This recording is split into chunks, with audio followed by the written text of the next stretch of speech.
MSG itu sebetulnya adalah produk fermentasi. Rasa itu kan ada manis, asam, asin, ya kan, pahit.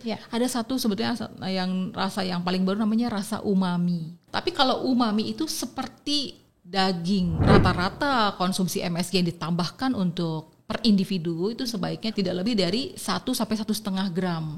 Tetes tebu difermentasi, kemudian diambil glutamatnya, dipisahkan dari yang lain-lain, kemudian dimurnikan.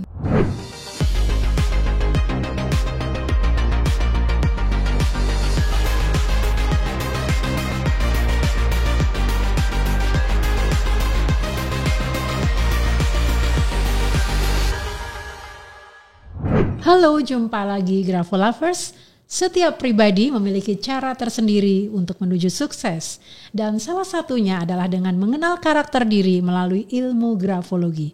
Semuanya terangkum dalam Aksara Bercerita bersama saya, Kusuma Prabandari.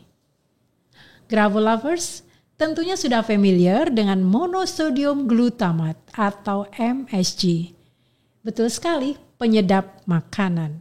Pada kesempatan ini, saya ingin mengupas tuntas tentang MSG yang menurut peraturan pemerintah kesehatan yaitu Permenkes nomor 33 tahun 2012 merupakan bahan tambahan pangan atau BTP yang aman jika digunakan sesuai takaran yang direkomendasikan.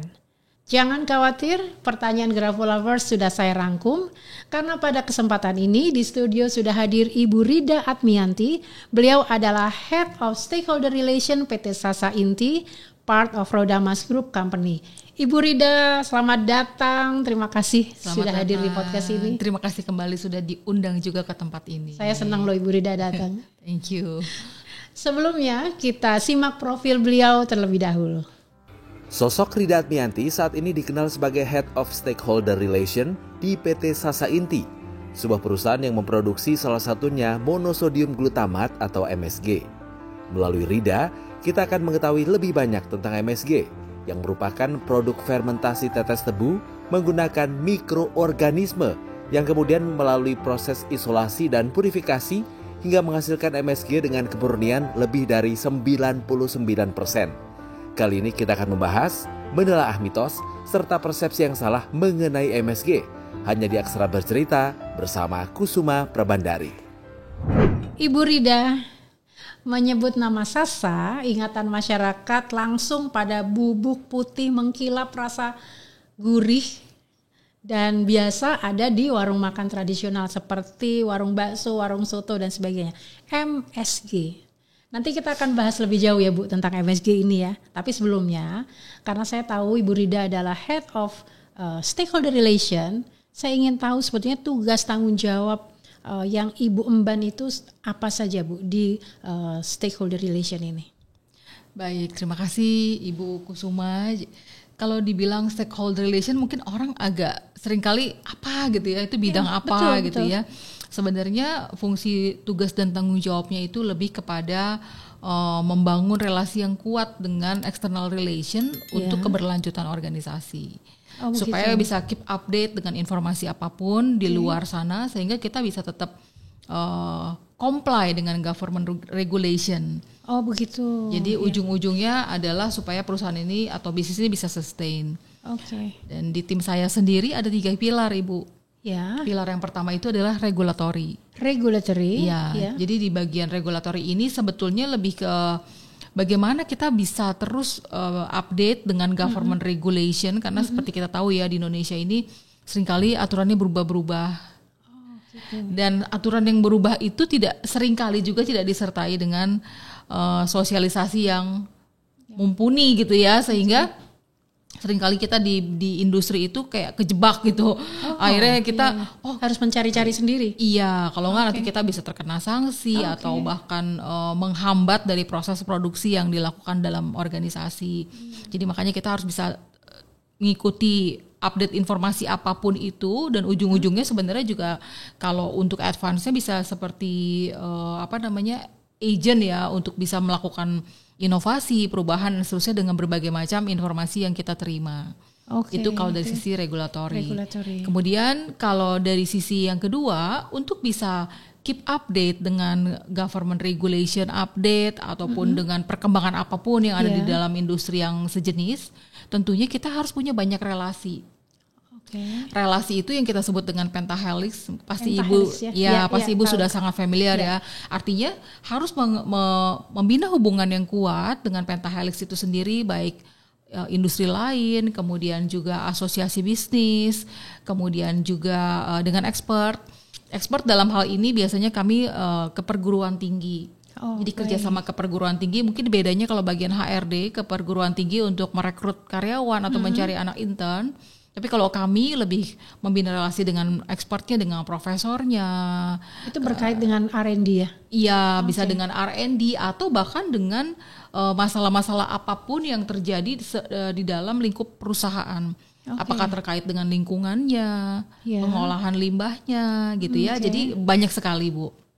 Kemudian kita tentunya juga harus dekat dengan government body, apakah itu kementerian, lembaga ataupun yang di luar itu gitu. Dan kemudian pilar yang ketiga sebetulnya yang sangat menarik menurut saya dan goal dari bagian ini adalah tentang sustainability. Ada di sini, ada di tanggung jawab Ibu juga, betul. Sustainability. Jadi kayak bagaimana kemudian bisnis ini supaya bisa sustain, apa saja yang harus dilakukan, kemudian kerjasama dengan berbagai pihak untuk, apalagi sekarang bidang sustainability ini kayak lagi seksi ya. Iya betul. Banyak lagi dibahas, ini. banyak dibahas orang, tapi belum tentu orang paham tentang apa itu sustainability seperti itu. Jadi kalau misalnya ini diaplikasikan atau dioperasionalkan, 3 fungsi atau 3 tanggung jawab ini secara operasional ke manajemen seperti apa Ibu? Misalnya kaitannya dengan manajerial di bidang apa gitu, bisa diceritakan? Bidang ini terkait dengan semua part atau semua lini di organisasi. Karena contoh ya, kita mulai dari yang paling ujung di bidang supply chain, bagaimana tentang raw material ini juga pasti ada berkaitan. Kayak misalnya bagaimana kita mendapatkan informasi tentang produk-produk yang ramah lingkungan, kemudian produk yang memang ada di lingkungan Indonesia sendiri, artinya produk lokal. Ya kan? Untuk bisa mendapatkan produk lokal dan kemudian yang cukup, kemudian juga yang sesuai dengan regulasi, tentunya kita harus bekerja sama dengan petani lokal, dengan pihak-pihak lokal, dan kemudian secara aturan juga pasti ada. Nah biasanya kalau informasi apapun dari government itu biasanya datangnya ke tim saya. Baik. Gitu. Jadi nanti kami akan meneruskan ke bagian-bagian lain termasuk di supply chain. Kemudian juga kalau untuk di bidang R&D tentunya juga ada, apalagi R&D ya dengan BPOM seperti itu. Kemudian juga dengan Kementerian Pertanian. Karena kan kami menggunakan bahan bakunya juga produk-produk pertanian kan Bu gitu. Terus kemudian juga dengan Kementerian Lingkungan Hidup. Terkait dengan apa ya, Bu? Misalnya bagaimana supaya bisnis kita tetap comply dengan government regulation, dengan emisi udaranya, kemudian juga dengan penggunaan air, pengelolaan limbahnya, kemudian pengelolaan sampah plastiknya seperti apa. Kami juga kan proper ya, misalnya pengurusan proper seperti itu. Terus kemudian berkaitan juga misalnya dengan HR. Kalau HR sudah pasti. Kalau HR itu kan bagaimana supaya kita tidak melanggar aturan gitu kan. Artinya kami berusaha comply dengan government regulation, tapi di luar itu kami punya tanggung jawab yang besar. CSR bukan cuma keluar tapi ke dalam. Ke dalam dalam artian kalau kami cuma melakukan itu keluar namanya pencitraan doang ya Bu. Tapi kalau misalnya ke dalam artinya harus bisa memastikan bahwa di dalam itu keselamatan dan kesehatan kerja terjamin. Jadi apa ada namanya, tanggung jawab sosial. Betul, seperti itu. Jadi kayak nah itu tentunya dengan tim HR gitu. Jadi kami bekerja sama termasuk juga untuk safety health tadi gitu. Jadi semua lini itu berkaitan. Jadi itu lintas tipe. Dengan bagian marketing sudah pasti. Karena yang menjadi juru bicara gitu ya ketika dipanggil untuk ke government body ataupun dengan instansi menjadi penyambung lidah tentang produknya Sasa itu apa, tentu adalah di tim kami. Seperti itu. Luar biasa ya. Jadi memang kaitannya ke seluruh aspek operasional bisnis ya, perusahaan ya. Betul. Nah, jadi kalau tadi Bu bercerita bagaimana misalnya nih dengan bidang marketing gitu ya. Ini kan tantangan tersendiri ya. Yang tadi saya katakan Sasa itu adalah MSG gitu ya. Padahal sampai sekarang yang saya dengar adalah masih ada keraguan di sebagian masyarakat mengenai apa sih MSG itu. Betul. Mungkin Ibu Rida bisa cerita dalam kesempatan ini ya, sambil kita semua mengetahui sebetulnya MSG ini aman atau tidak sih gitu ya. Iya. Ibu Rida bisa cerita seperti apa? Betul. Jadi kalau Sasa sendiri ya Bu, mungkin terlintas di pikiran orang taunya Sasa itu hanya MSG. Padahal sebetulnya produknya bisa dilihat ini variannya banyak. Ini pun tidak semua ada di sini sebetulnya ya, tidak semua tersajian. Iya. Tapi seluruh varian kami banyak. Nah, kenapa kemudian Sasa diidentikan dengan MSG? Iya. Karena brandnya Sasa itu hanya Sasa untuk semua SKU produk. Oh, untuk semua produk brand satu. Hanya Sasa. Jadi misalnya kita MSG mereknya ya Sasa. Kemudian tepung bumbu mereknya juga Sasa. Saus cabai, saus tomat juga mereknya Sasa. Santan juga Sasa santan. Mungkin berbeda dengan merek yang lain, misalnya tepung bumbunya mereknya lain. Kemudian kaldunya mereknya lain. Nanti kecapnya mereknya lain, MSG-nya mereknya lain. Sementara Sasa itu sudah dalam pemikiran masyarakat, Sasa itu MSG. Nah, MSG sendiri itu apa Bu sebetulnya? MSG itu sebetulnya adalah produk fermentasi. Produk fermentasi. Iya, sama seperti tempe, kecap, jamur, kimchi seperti itu ya. Nah, masalahnya memang menjadi PR buat kami adalah MSG selalu diidentikan itu bahan kimia yang menakutkan atau begitu padahal bukan ya? Bukan. Begitu berdosanya misalnya ketika kita menambahkan makanan kita dengan MSG. Merasa berdosa gitu. Betul. Jadi sama seperti tadi saya sebutkan tempe, tahu, kecap gitu ya, itu adalah produk fermentasi. Jadi kalau misalnya kita mau sedikit mengeksplor tentang rasa gitu kan ya Bu, di mulut kita ini ada rasa itu kan ada manis, asam, asin, ya kan, pahit. Ada satu sebetulnya yang rasa yang paling baru namanya rasa umami. Rasa umami. Ya. Apa itu? Umami itu disebutnya meat-like. Jadi kalau dibilang gurih juga bukan. Karena kalau gurih itu santan. I see. Tapi kalau umami itu seperti daging karena rasanya kayak kaldu. Iya, gitu ya? Seperti itu. Jadi itu menjadi rasa yang berbeda dibanding rasa-rasa yang lain ya Bu ya. Bukan rasa yang pernah ada ya Bu ya. Gitu. Apalagi rasa yang kau tinggalkan juga enggak ya Bu ya gitu ya. Ini rasa umami. Nah, sebetulnya rasa umami itu dihasilkan dari yang kita sebut dengan glutamat. Glutamat itu adalah bagian dari rantai protein. Nah, glutamat itu sendiri sebetulnya ada di dalam tubuh kita. Tubuh kita memproduksi? Iya. Bagian tubuh. Iya, bagian tubuh yang paling banyak mengandung glutamat itu otak dan tendon atau otot. Nah, gitu Bu. Jadi makanya makanan-makanan yang banyak mengandung protein itu jadi gurih karena itu kan semuanya otot. Kemudian apalagi kalau kita makan kan orang suka gulai otak tuh enak karena itu glutamat semua isinya.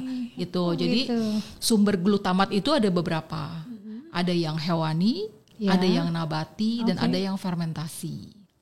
I see. Yang hewani itu tadi yang saya sebutkan semua sumber protein, baik itu ikan, daging, telur, ayam, ya itu semua mengandung glutamat. Terus kemudian yang dari nabati itu bersumber paling banyak ada di jamur. Gitu. Dan kemudian yang terakhir sumber yang juga banyak glutamat adalah fermentasi. Itu sebabnya kalau kita makan ditambahin kecap jadi enak karena glutamatnya banyak. Terus kita makan ikan peda, ikan asin, itu kan fermentasi juga menjadi karena enak. Proses membuat ikan asin itu adalah fermentasi. Jadi ada rasa di situ ya, ada MSG di situ, ada glutamat di situ. Nah, yang menjadi masalah selalu masalah takaran, Bu. Apapun itu sebetulnya aman selama sesuai dengan takarannya. Nggak usah MSG kan Bu. Cinta aja kalau berlebihan kebanyakan kan bikin bego. Apalagi bisa MSG aja nih Bu. Jadi masalah kita tidak tahu. Jadi gini, kita tidak tahu dalam sehari itu berapa banyak kita sudah mengkonsumsi glutamat. Misalnya manusia itu dibagi menjadi 3 populasi Bu. Apa itu Bu? Populasi yang paling kiri adalah mungkin seperti saya yang tidak peduli makan apapun yang penting enak. Ya kan, pokoknya makan aja. Kemudian ada lagi populasi di ekstrim kanan. Orang-orang ini hidupnya sangat sehat, ya kan, rutin berolahraga, masak sendiri bahkan tidak mau jajan. apa disebutnya clean eating ya, makan bersih, makan bersih. Oke lah dikatakan dia tidak makan MSG karena memang dia selalu masak sendiri sehingga dia tahu apa yang dimasak. Tapi ada orang-orang yang di tengah-tengah bilangnya pola hidup sehat, hidup bersih, tetapi dia masih jajan, ya kan? Misalnya nih Bu ya, dalam satu hari kita sudah berusaha hidup sehat bersih gitu ya. Pagi masak sendiri, masak supnya apa? Bawang putih juga ada glutamatnya. Bawang putih, tomat dan kentang itu glutamatnya tinggi sekali. Iya, jadi misal pagi dia makan sup ya, krim sup, semua dimasak sendiri. Siang pun begitu, masak lagi sendiri ya. Kemudian dengan steak atau apapun masak sendiri. Tapi malamnya dia bosen. Kemudian dia beli GoFood atau GrabFood lah ya gitu ya. Nah di situ yang kita tidak tahu. Si abang kan ibu mungkin tahu Sasa zaman dulu pasti sampai sekarang juga masih ya dari mangkok kan Bu ya. Iya, dari mangkok yang ada labelnya. Iya, gitu. Mangkok bakso, mangkok soto. Nah, abang-abang bakso itu mempersepsikan Bu supaya enak taruh mecinnya biak-biu atau MSG-nya biak-biu. Nggak tahu berapa sendok. Nah itulah yang menjadi over di dalam tubuh kita. Padahal rata-rata konsumsi MSG yang ditambahkan untuk per individu itu sebaiknya tidak lebih, kalau tambahannya ya, tidak lebih dari 1 sampai 1,5 gram. Artinya 1 hanya sampai 1,5 gram itu sekitar kalau setengah sendok teh. Setengah sendok teh. Per orang ya Bu, per orang per hari. Kalau misalnya kita bicara tambahannya. Tapi dalam satu hari itu sebetulnya bisa mengkonsumsi lebih dari itu, tapi kan sumbernya macam-macam. Ada sumber yang tadi hewani, yang dari hewan, kemudian dari nabati tadi dari jamur gitu, dan dari fermentasi. Nah, kita tidak menghitungkan seberapa banyak sehari itu kita sudah mengkonsumsi MSG dan tergantung dari kilogram berat badan. Jadi semakin kilogramnya banyak, semakin toleransinya semakin besar sebetulnya begitu Bu. Itu yang dijelaskan Bu Rida tuh nggak banyak orang tahu ya. Betul. Oke. Jadi menarik sekali ya mengenal monosodium glutamat itu sebetulnya rangkaian ceritanya menjadi sepanjang ini ya. Betul. Pemahamannya sampai kita tidak boleh sebetulnya sebagai apapun mengkonsumsi terlalu berlebihan. Oke.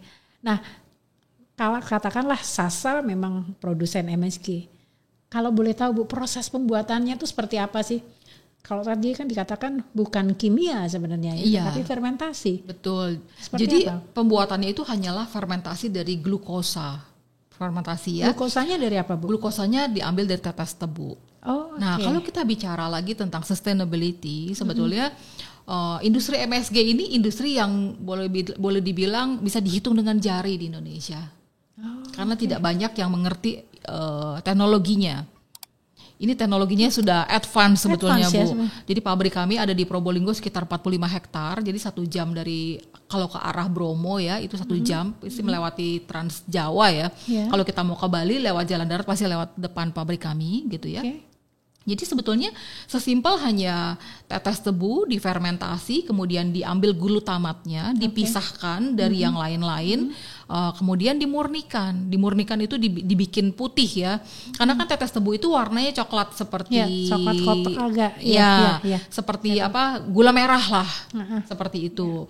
Nah ketika dia sudah difermentasi warnanya juga masih begitu. Nah kemudian pasti kan jelek ya kalau seperti itu. Nah akhirnya kita murnikan lagi, warnanya menjadi putih, kemudian itu dikeringkan. Dikeringkannya caranya dengan drying, seperti kita bawa hair dryer tapi tingkat tinggi dan besar jumlahnya, sehingga itu menjadi kering dan menjadi kristal-kristal. Itulah yang kemudian di packing, kemudian dijual. Bahkan untuk packagingnya itu sendiri ya Bu, kalau misalnya packaging ada yang plastik, kami sangat-sangat memperhatikan bahwa jangan sampai tinta dari plastik itu bersinggungan langsung dengan MSG sehingga ada lapisannya lagi. Gitu. Jadi sedemikian kami sangat-sangat higienis. Iya, dan yang masuk ke dalam ruang fermentasi itu tidak bisa sembarangan, bahkan mungkin tidak bisa ada manusia. Supaya kalau dia kotor sedikit aja pasti akan gagal dan prosesnya akan panjang lagi mengulangnya. Jadi sebetulnya tetes tebu itu kita sebut dengan byproduct atau produk samping dari pabrik gula. Kalau kita bicara pabrik gula itu ya kan tebu digiling. Digiling ya. Jusnya menjadi gula. Ya. Kemudian dari gilingan tebu itu sebenarnya dari ampasnya masih ada yang bisa dipakai. Nah, itulah yang kami pakai. Glukosnya masih banyak, itu yang kita pakai. Dan pabrik gula itu sendiri, Bu, sebetulnya boleh dibilang terbantu dengan kehadiran industri karena dia penggunanya. diambil, diabsorb. Betul. Kalau enggak, tangki-tangkinya mereka akan tetap penuh dan mereka tidak bisa melakukan giling berikutnya. Dan kalau dibuang ke alam itu pastinya kan akan menjadi merusak alam. Nah, itu kami olah lagi, kemudian diambil glutamatnya. Dan hasil kami juga punya lagi.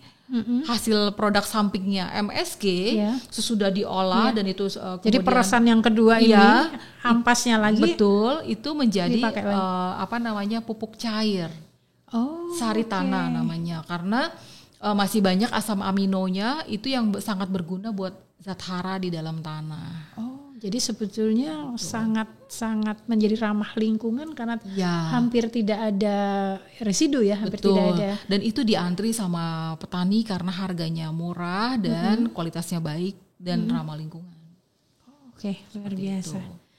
Nah, sebetulnya kalau sudah jadi produk MSG, kegunaannya apa, Bu? Kalau Ibu saya lihat kan ini di sini ada banyak produk ya yang ada yang kemasan lucu, botol ini menggiurkan ini. Ini yang disebut MSG-nya ini? Iya, yang putih, Bu. Yang putih. Betul. Ya. Oke. Nah, jadi MSG-nya sendiri sebetulnya digunakan untuk apa? Apakah produk-produk yang dipajang ini, Ibu bisa ceritakan nanti produknya apa saja, juga menggunakan MSG ini? Oke. MSG ini gunanya untuk penguat rasa. Penguat rasa. Ya, jadi sebetulnya apapun penguat itu tidak perlu banyak-banyak ya, Bu. Cukup sedikit saja. Makanya tadi kalau kita konsumsi per hari, per orang itu cukup 1 sampai 1,5 gram per orang itu sudah cukup. Itu pun ditambahkan ke air. Karena kan nggak ada dong kita ngemilin micin begini ya. Mungkin kalau sekarang anak-anak katanya, Bu biar konsen makan micin gitu kan. Kalau seluruh anak-anak sekarang seperti itu Bu candanya gitu. Itu fungsinya untuk penguat rasa. Dan jangan salah. MSG ini kan glutamat ditambah garam. Sehingga kalau kita kelebihan konsumsinya itu tidak akan menjadi enak. Jadi MSG itu kalau kita bicara fungsinya sebagai penguat rasa itu bentuknya kurvanya kurva normal. Sampai di titik tertentu akan optimal, sampai di titik makin banyak dia turun. Sehingga bukannya makin enak, yang ada jadi asin. Diminishing return ya. Iya, jadi asin dan orang jadi ngerasa kok ini asin banget. Dan ada lagi Bu, kalau kita sudah makan makanan yang kita tambahkan MSG, kita tambah lagi dengan saus. Ini kan ada saus tomat, saus cabai. Ini juga ada glutamatnya. Tomat sendiri sudah mengandung glutamat. Tomatnya mengandung glutamat. Iya, tambah lagi dengan ini kan pasti ada natriumnya, ada garamnya. Jadi over. Tambah lagi kita misalnya makan bakso, ada kecap kan? Tambah lagi. Jadi akhirnya ketika orang makan bakso gitu ya, terus kemudian dia jadi abis itu dia ngerasa wah ini gue tegang nih pasti sangat gara-gara MSG-nya kebanyakan. Padahal yang kebanyakan natriumnya, garamnya natriumnya. Udah di dalam kuah baksonya mengandung MSG.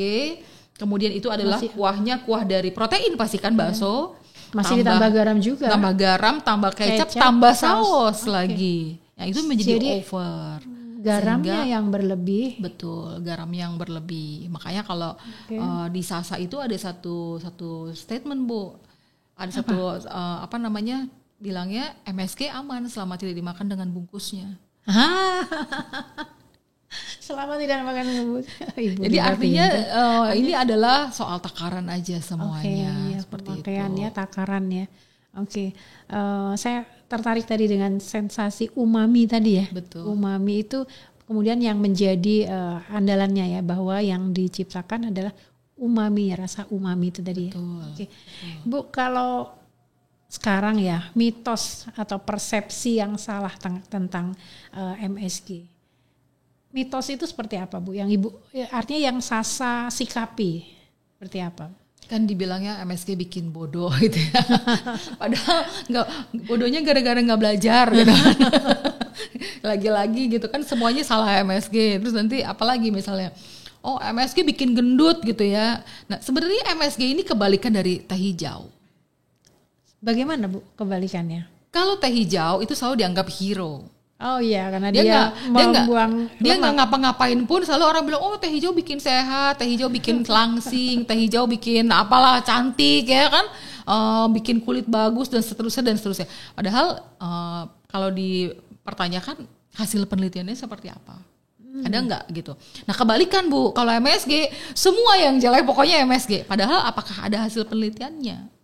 Nah seperti itu. Jadi makanya dan ketika waktu satu masa saya aktif di asosiasi P2MI namanya. Apa itu Bu, P2MI? Persatuan Pabrik Mononatrium Glutamat. Jadi ada persatuannya, ada asosiasinya. Iya, dan saya sekjen di asosiasi P2MI. Tugas kami adalah meluruskan berita yang tidak benar tentang MSG. Nah, satu kali saya juga beraudiensi gitu ya dengan regulator dan mereka bilang, saya tahu MSG itu diekspor sangat banyak keluar. Itu artinya menguntungkan kan buat negara ini. Artinya di luar tidak menjadi masalah. Tetapi kenapa ketika di Indonesia itu kok beritanya jadi macam-macam dan begitu menyeramkan? Artinya kalian di industri ini belum berhasil membuat edukasi yang benar tentang MSG. Jadi makanya tantangan benar itu. Iya Bu, jadi kami dengan berbagai macam cara memberikan edukasi. Edukasi ini tentunya harus ilmiah ya Bu, nggak cuma sekedar omon-omon gitu ya. Nggak asal ya, tapi ada landasan teori yang jelas ya. Ada narasumber yang benarnya gitu. Jadi itu yang kita lakukan, termasuk juga membuat postingan edukasi itu kan tidak harus selalu dengan datang kemudian mengajar, tapi dengan postingan yang benar segala macam. Itu yang kami lakukan bersama dengan teman-teman industri sejenis tentunya. Oke, karena tadi ada asosiasinya ya. Itu sebetulnya kaitannya, saya mau tanya nih, apa yang dilakukan Ibu tadi sekjen ya di asosiasi itu ya, apakah itu juga kaitannya dengan tanggung jawab sebagai tanggung jawab external relation dari stakeholder relation tadi? Iya, karena kan asosiasi bagian dari Pentahelix tadi kan Bu. Jadi ada melalui asosiasi kita juga menyuarakan banyak hal yang memang benar, yang memang perlu disuarakan dan tentunya bersama-sama dengan industri sejenis. Benar nggak sih Bu kalau istilah MSG itu kan vetsin atau micin ya gitu. Penyebutan sekarang itu jadi merubah ya.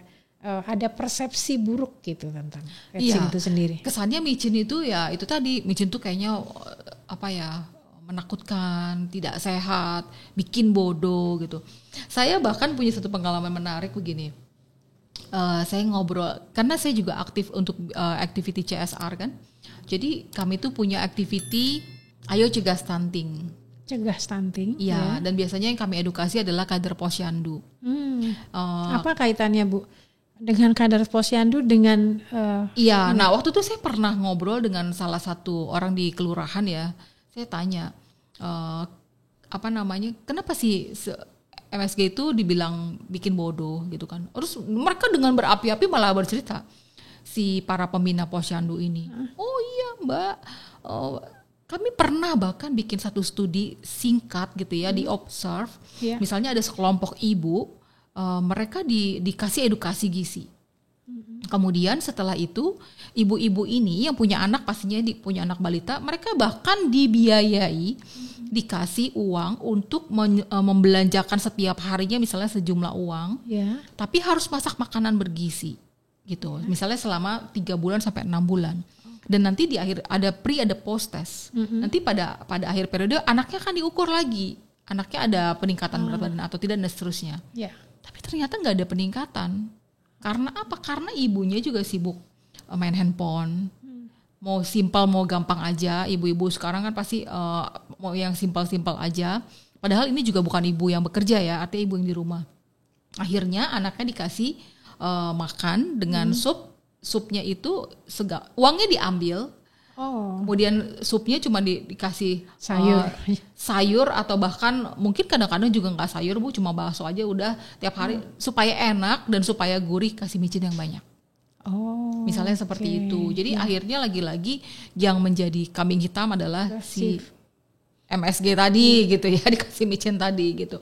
Padahal lagi-lagi kan Bu, semua itu kalau takaran tepat dan tentunya kita tidak mungkin juga kan memberikan anak-anak kita micin-micin yang banyak, nggak seperti itu juga.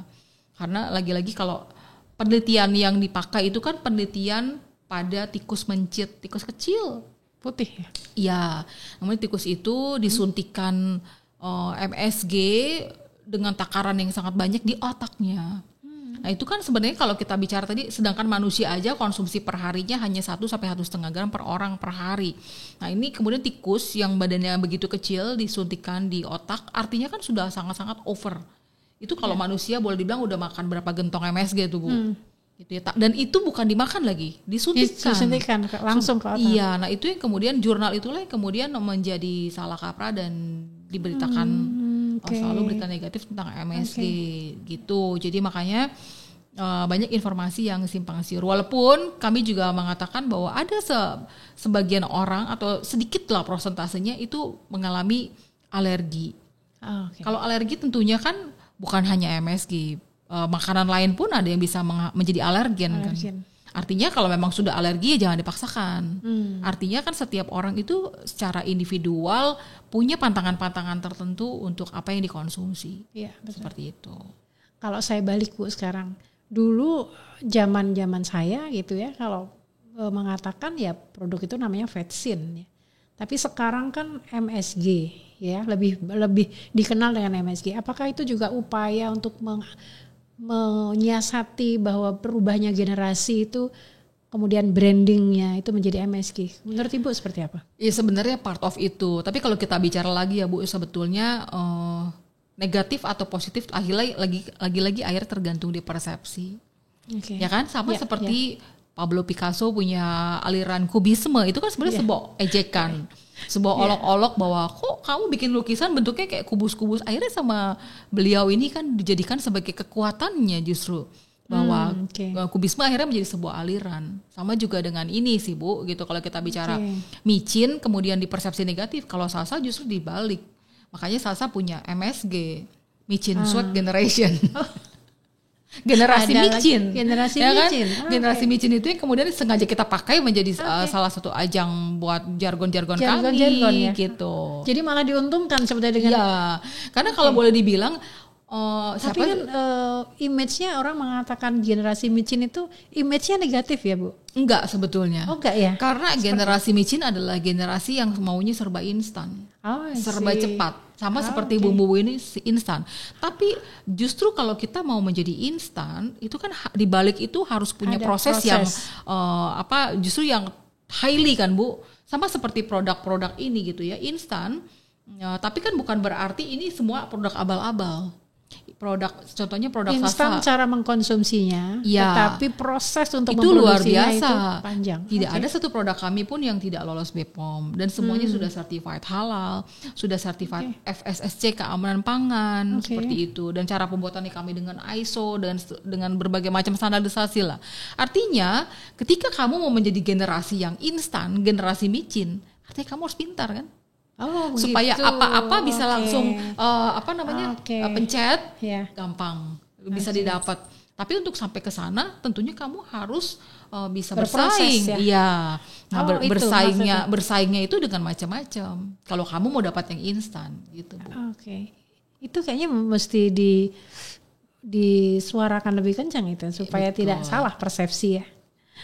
Nah, Bu, produknya sekarang apa saja sih selain vetsin gitu ya? Karena Sasa Sasa itu awalnya adalah vetsin, tapi sekarang Sasa menggunakan satu brand untuk berbagai varian produk. Kita sebutnya brand umbrella ya. Brand umbrellanya Sasa, tapi yang lainnya juga tetap dengan nama Sasa, tapi produknya bermacam-macam. Berbeda-beda. Apa saja Bu? Jadi kalau kita bicara dari yang paling tua, ini MSG berdiri pabriknya di Probolinggo tahun 1968. 68. Bahkan saya juga mungkin belum lahir tuh Bu ya. Gitu. Nah, kemudian pabrik yang kedua itu adalah pabrik-pabrik di luar MSG. Kita sebutnya ada kondimen ini seperti saus cabai, saus tomat, bumbu-bumbu instan, bumbu nasi goreng ya. Ini adanya di Cikarang. Berdiri tahun 90-an, ada di kawasan industri Jawa BK. Tuh. Kemudian pabrik yang paling muda justru pabrik yang diakuisisi pada masa Covid.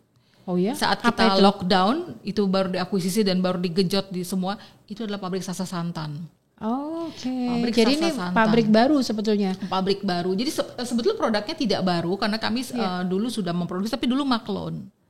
Kalau sekarang sudah sendiri? Sudah produk sendiri, adanya di Minahasa Selatan. Nah, kenapa di Minahasa? Minahasa Selatan. Iya, karena mendekati pusat bahan baku. Kelapa. Ya, kalau bahan bakunya MSG kan dari pabrik gula kebanyakan di Jawa Timur, jadi kami buatnya di Jawa Timur.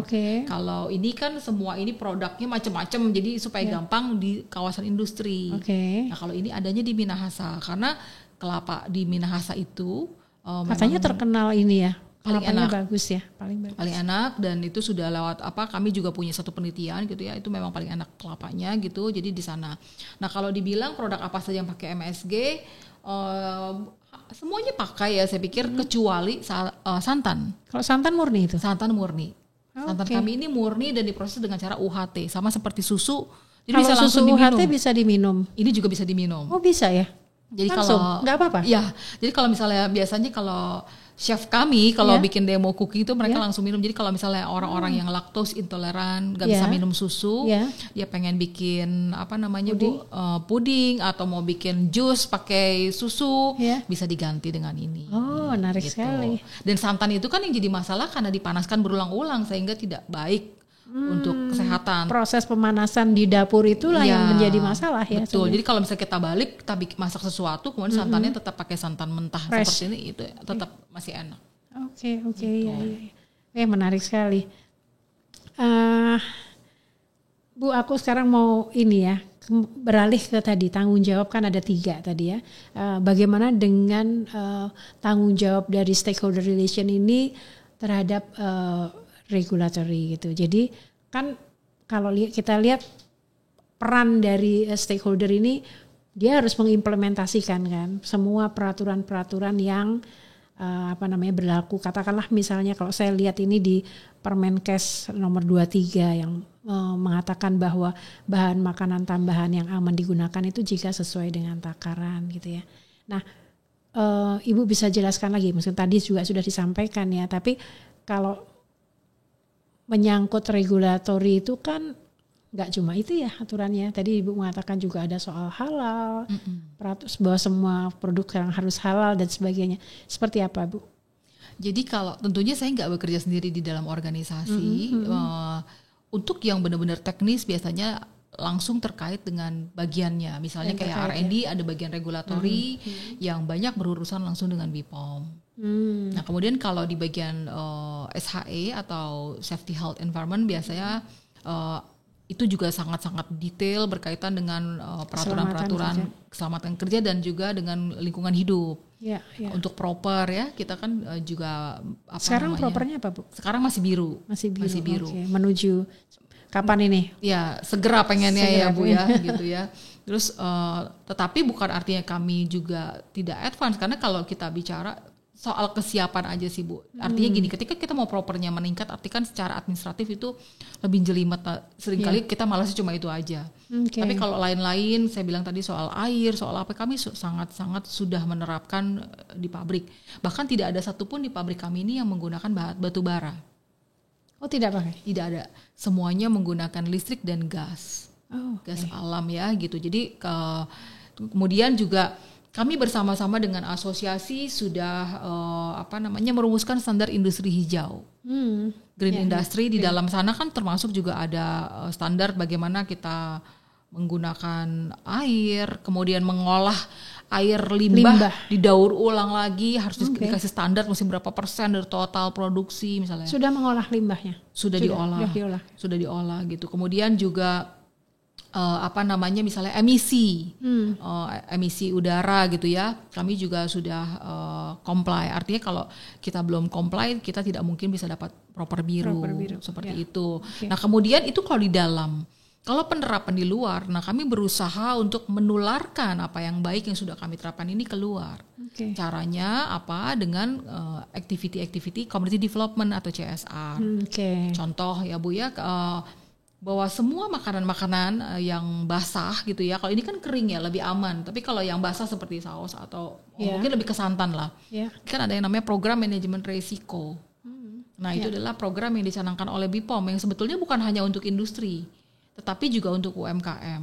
Nah, kami punya satu empati bagaimana untuk industri sebesar Sasa saja menerapkan ini itu kesulitan.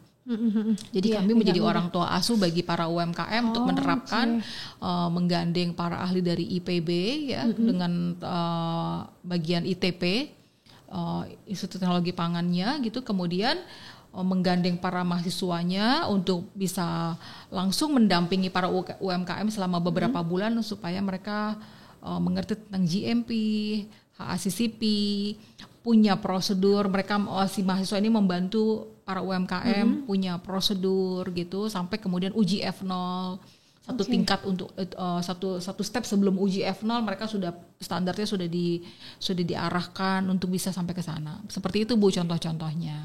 Jadi kalau kita bicara mengenai social responsibility termasuk juga bagaimana sustainability dari bisnis ini, bagaimana tanggung jawabnya katakanlah ke ring satunya.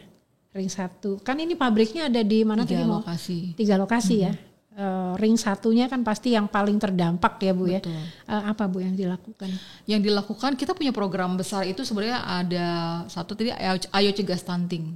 Ini sudah tahun keempat kami jalankan. Itu ada di semua lokasi pabrik? Ada di semua ring 1 dan itu kita bekerja sama dengan puskesmas dan kader posyandu yang dibina oleh kecamatan kemudian desa-desa setempat gitu. Yang kami lakukan adalah memberikan pelatihan kayak train for trainer untuk para kader. Kader-kader ini kan sebenarnya sudah ya nggak from zero lah ya. Mereka kan pasti kan sudah dibina gitu. Nah kami menambah lagi ilmunya mereka dengan membagikan tools. Mistar tinggi badan dan juga kalender gizi, kalender nutrisi, sehingga setiap kader itu yang nanti kan setiap kader diberikan tugas misalnya mendampingi 10 rumah tangga. Nah diberikan cara yang sangat mudah gitu ya dengan kalender nutrisi dan juga mengukur tinggi badannya. Kalau mungkin yang dimiliki di posyandu cukup rumit harus dihitung-hitung. Nah kami punya ada ininya ya sudah. Tinggal nanti kami bagikan itu dan diajarkan di train oleh dokter dan psikolog gitu ya bekerja sama dengan Frontier for Health dan Rotary Club Indonesia untuk menciptakan tools ini. Sejauh itu ya? Iya, ini sudah tahun keempat dan tahun keempat ini kami cukup cukup berbeda karena kan selama ini kan edukasi kemudian sampai mendampingi para kader turun ke lapangan. Tahun ini kita agak beda, kenapa Bu? Karena sebetulnya setiap ibu itu kan berusaha memberikan yang terbaik buat keluarganya. Pastinya. Tinggal masalahnya ada uangnya atau enggak, ya kan? Kalaupun ada uangnya, bisa jadi mereka nggak ngerti bahwa dengan uang yang terbatas itu mereka bisa menggunakannya untuk makanan yang sangat bergizi sebetulnya. Nah, jadi tahun ini kami bentuknya adalah dengan lomba cipta kreasi menu ibu hebat untuk generasi bebas stunting dan jadi para ibu kader dari 4 kota ini, dari Jakarta, Cikarang, Probolinggo, dan Minahasa, kita bekali dengan pengetahuan tentang gizi dari dokter ahli gizi, kemudian juga pengetahuan tentang meracik makanan dari chef, dan ada nutritionistnya. Ya, dan di setiap lokasi ada kolaborator. Misalnya untuk di Jakarta kami menggandeng Podomoro University. Nah, Podomoro akan mengajarkan ibu-ibu ini gimana caranya bikin misalnya kemarin apa ya. Dan mereka tuh bikin namanya lucu-lucu gitu. Kayak misalnya Sujarwo gitu ya. Ternyata itu sup Sujarwo itu apa ya? Sup jagung wortel misalnya gitu. Sesimpel itu tapi dibikin namanya yang lucu, dikemas yang cantik. Nah, seperti makanan fine dining misalnya gitu ya. Mereka bikin rolade apa gitu, labubu atau apa, isinya ternyata rolade labu kuning sama apa kayak gitu-gitu Bu. Jadi sesudah dibekali, nah mereka harus trial. Kita modali untuk trial plus untuk bikin makanannya yang nanti dibagikan ke posyandu. Tapi itu masih di ring 1 ya? Semua di ring 1. Dan itu ada 3 kriteria. Makanan untuk ibu hamil, makanan untuk batita, cemilan, dan satu lagi makanan untuk ibu menyusui. Jadi mereka tuh bikin kudapan-kudapan seperti itu. Nah itu kita lombakan resepnya dari keempat kota tersebut dilombakan dan ada hadiahnya yang menarik. Satu kelompok untuk juara pertama bisa dapat 5 juta dan ada 3 juara pertama dan 3 juara kedua. Itu kami buat cukup besar kemarin juga, jadi launchingnya di Jakarta, ditutup di Jakarta, tapi habis itu roadshow ke seluruh kota. Oke. Gitu. Apakah ada rencana untuk melebar, tidak di ring 1 saja, tapi di kota-kota yang memang punya target market share yang cukup cukup besar ya? Bisa saja, mungkin saja. Tapi kalau ini sudah tahun keempat, tahun depan kami justru kemungkinan akan lebih ke edukasi gizi secara umum juga. Artinya kita akan seperti yang dicanangkan pemerintah, makan sehat, bergizi. Ya makan gratis. Tapi kalau kita bilangnya tidak gratis, makan sehat bergizi. Makan sehat bergizi. Dan karena itu sudah dirintis dilakukan. Ya, jadi kita tinggal men-touch up apa yang dilakukan dengan program Ayo Cegah Stunting. Gitu. Selain itu juga kami juga ada program lain sih Bu, sebetulnya ada program lain adalah tentang sampah plastik. Kita membina bank sampah, menarik sampah. Iya, kalau saya lihat kan produknya menghasilkan sampah plastik ya, Bu, mesti dipikirkan juga. Betul, kita menarik sampah plastiknya, kemudian kita serah terimakan kepada pihak ketiga untuk diolah menjadi RDF di pabrik semen atau untuk atap. Seperti itu. Jadi semua muter, semua komponen itu akhirnya terserap, tidak menjadi sampah, benar-benar sampah ya. Betul. Menarik sekali loh Bu Rida, nggak terasa ya obrolannya nih membicarakan 4 huruf SA ini ternyata panjang lebar. Tapi Ibu tahu nggak sih SASA artinya apa? Nggak tahu. SASA itu adalah sebuah singkatan. Oh, apa ya? Kan segala sesuatu itu yang sehat itu pasti karena ada sarinya. Misalnya kita makan sup enak karena sarinya, karena kaldunya. Sari artinya sari dari proteinnya. Sari daging, sari ayam, sari tulangnya, sari udang ya kan. Itu sa-nya. Ya. Jadi SASA itu singkatan sari rasa. Nah, karena SASA adalah sari dari tetes tebu. Jadi SASA singkatan dari sari rasa, artinya SASA melezatkan. Jadi ngomongnya harus gini Bu. Baik, waduh ternyata saya juga baru tahu nih SASA ternyata adalah kependekannya dari sari rasa.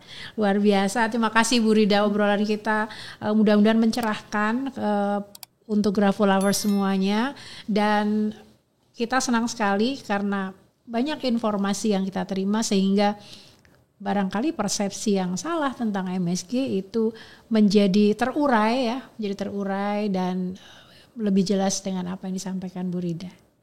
Terima kasih untuk sesi ini kita akhiri, dan seperti Ibu Rida tahu bahwa podcast ini adalah podcast tentang grafologi, maka saya sebetulnya ingin mengajak Bu Rida untuk ngobrol tentang grafologi. Mengapa begitu? Karena sebetulnya pasti Bu Rida juga punya tim ya.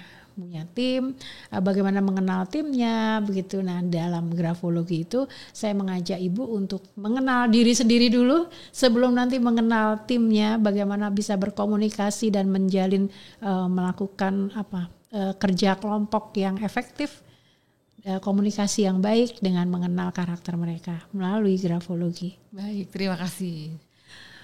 Tapi sebelum sampai ke sana Bu, mungkin saya juga mau mengundang mungkin tim Aksara Bercerita, jika memang suatu hari bisa berkesempatan main ke studio Kreasi Sasa, kita masak bersama. Waduh, terima kasih undangannya. Suatu saat mudah-mudahan kita bisa sampai ke dapur ya, Studio Kreasi Sasa.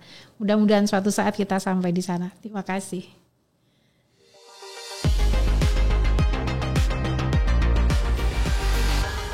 Grafolovers, kembali lagi saya ingin mengingatkan tentang grafologi adalah ilmu untuk menganalisis karakter manusia melalui tulisan tangan yang dibuatnya.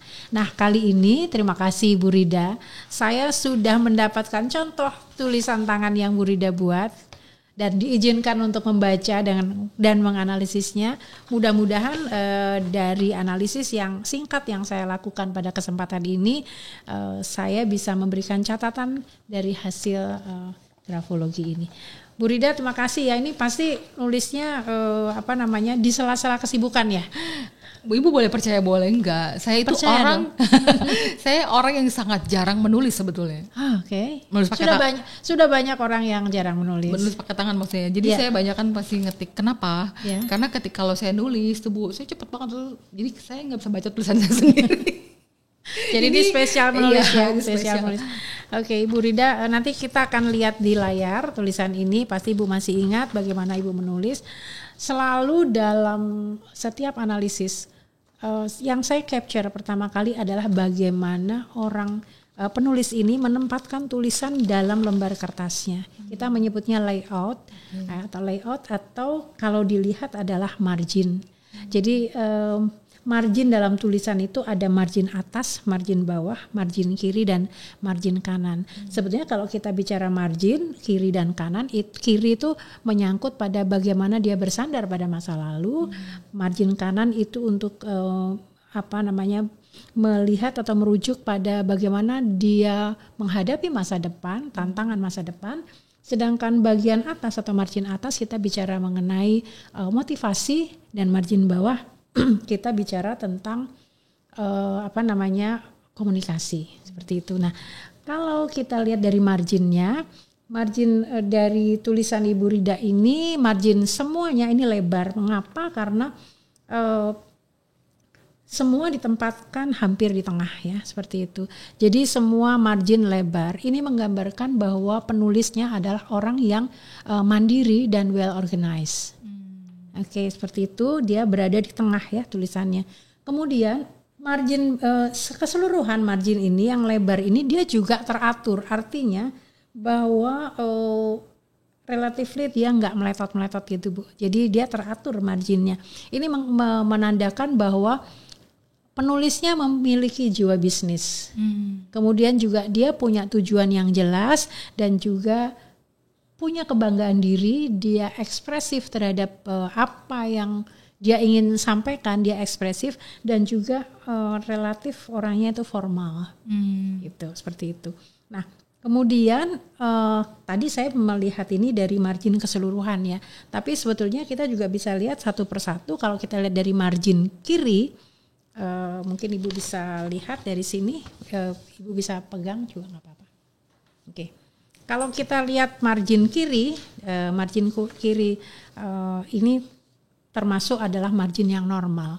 Individu yang menulis dengan margin kiri yang normal, dia tuh orang yang mampu berpikir dengan jelas.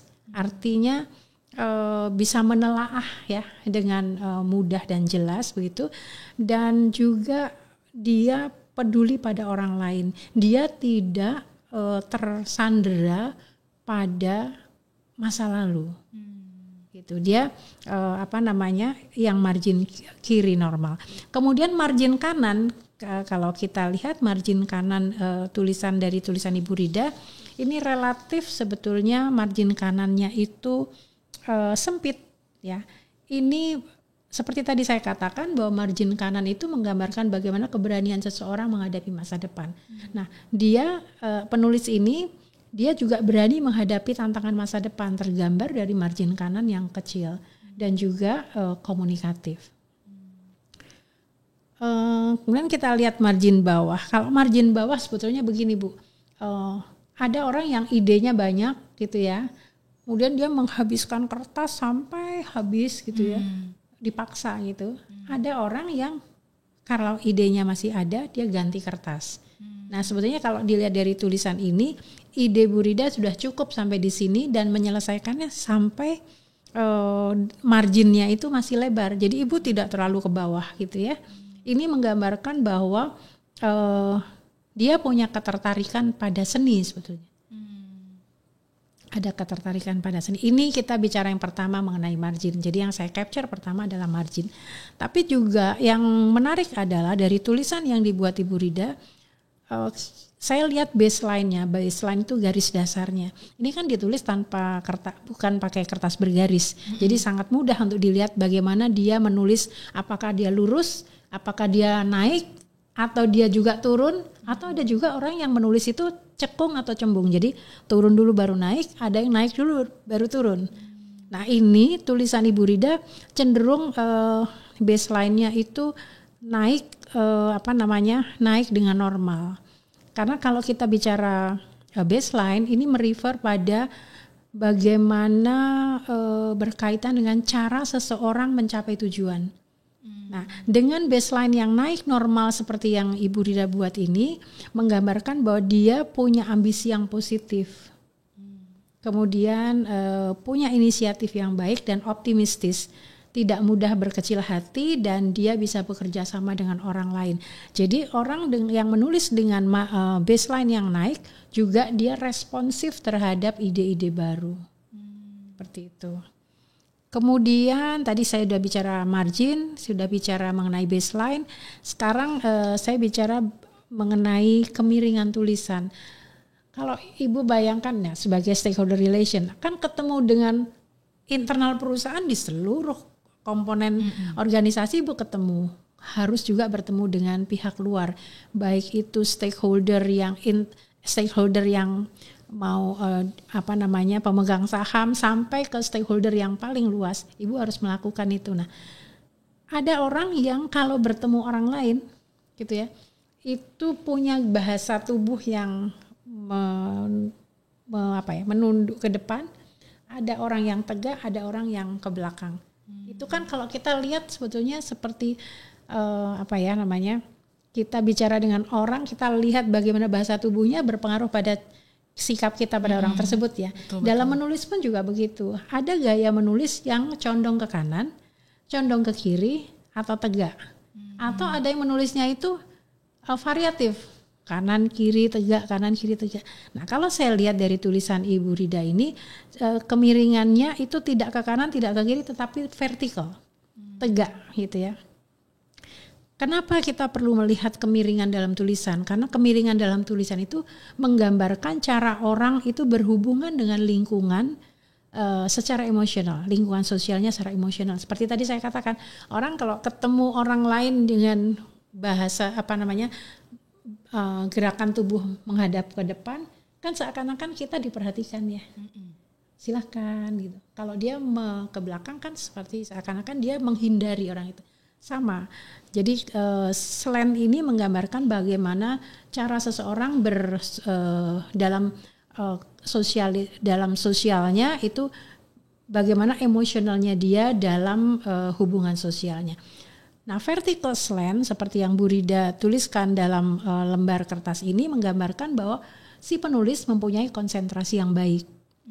Dia juga orang yang mau menerima saran dan bisa mengatur emosi.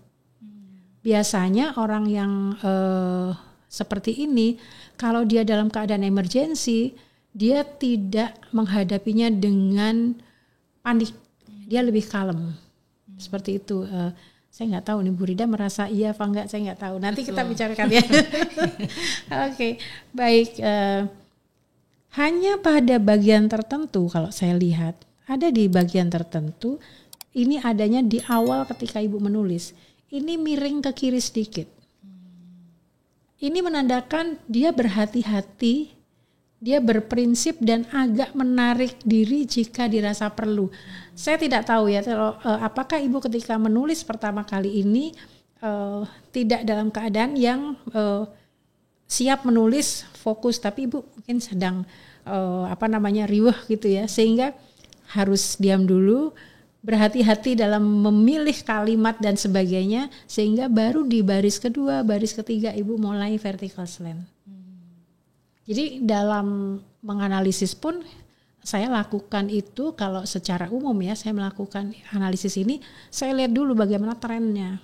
Apakah dia miring ke kanan terus, ataukah dia miring ke kiri terus, ataukah dia tegak terus, atau sesekali dia ke kanan kemudian banyak ke kiri. Itu juga akan menjadi dasar analisis saya, seperti itu. Nah, seperti halnya orang-orang zaman, mungkin sudah di zaman saya juga, mungkin zaman Ibu, apalagi sekarang. Menulis itu, apalagi sudah jarang menulis dengan tulisan tangan, menulis itu lebih banyak tidak dengan huruf sambung. Kalau dulu zaman Ibu atau eyang kita gitu, kalau menulis kan masih sambung ya. Kalau sekarang kan lebih banyak tidak sambung.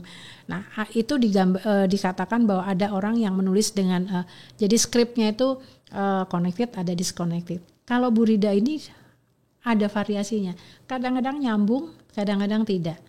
Nah, ini juga menggambarkan bahwa dia orang yang kreatif dan juga mampu beradaptasi dengan baik. Mampu beradaptasi dengan lingkungan dengan baik, dan dia juga handal dalam banyak bidang.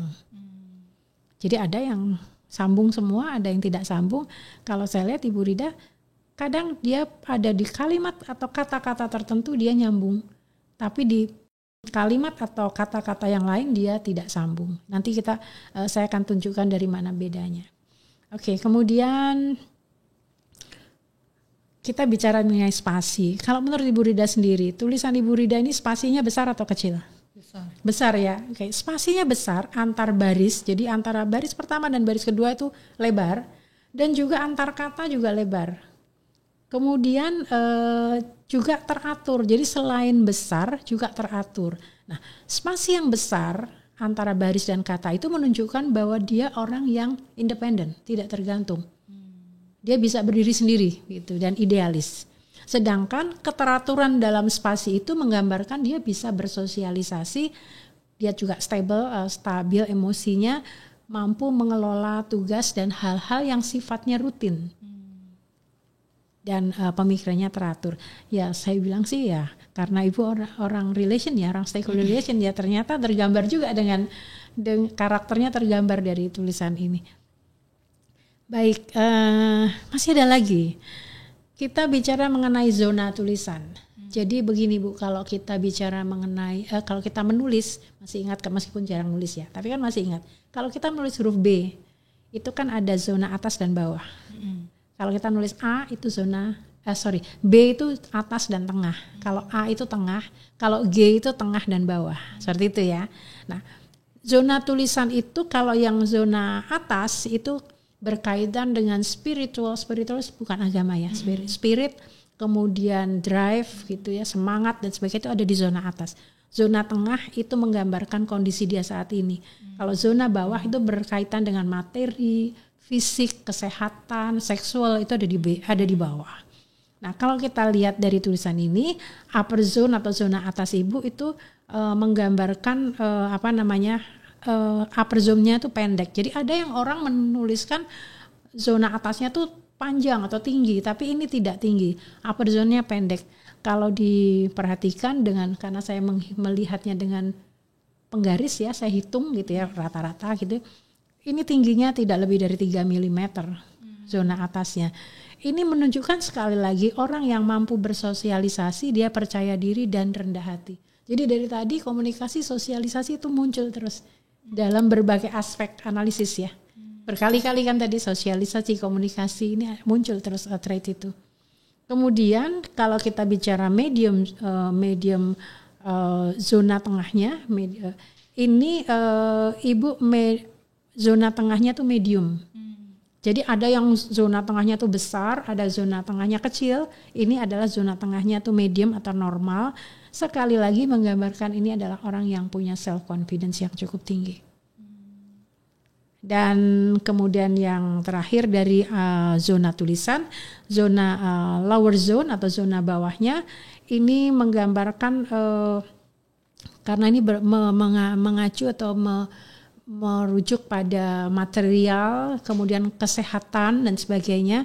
Nah ini Ibu perhatikan, zona bawah Ibu, misalnya nulis huruf G, ini semua ada lobe-nya ya, hampir semua secara mayoritas ada lobe-nya, ada lubangnya, bahkan kadang-kadang seperti angka 8. Lower zone dengan lobe besar ini orang yang imajinatif dalam hal-hal yang praktis. Dia senang pada angka. Senang pada hal-hal yang sifatnya material. Jadi yang bisa dihitung seperti ya. Kemudian dia juga mampu mencari cara baru untuk menarik melakukan sesuatu hal. Jadi mungkin bisa dibilang kreatif, inovatif, tapi dia mencari cara baru untuk melakukan tugas-tugas itu dia cepat gitu. Ini tergambar dari, coba Ibu melihatnya, huruf G-nya itu seperti seperti kayak angka 8 gitu ya, kadang-kadang seperti itu ya.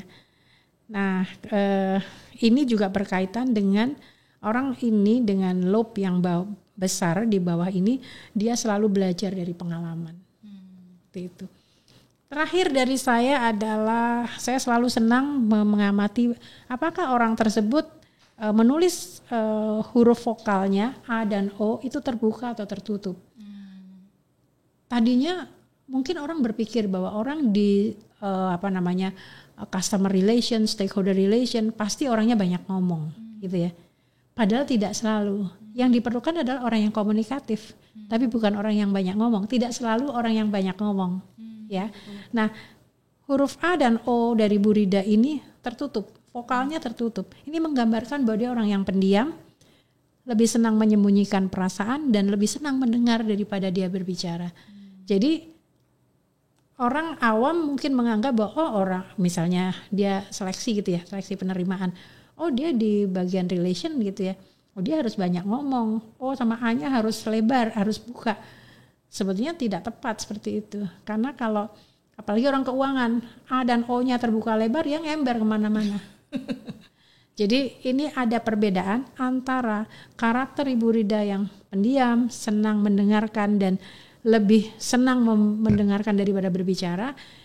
Tetapi di sisi lain karakter untuk komunikatif, bersosialisasi itu cukup dominan. Itu barangkali yang bisa saya sampaikan untuk Bu Rida. Ada komentar? Menarik. Ya kurang lebih begitu. Kurang lebih begitu ya.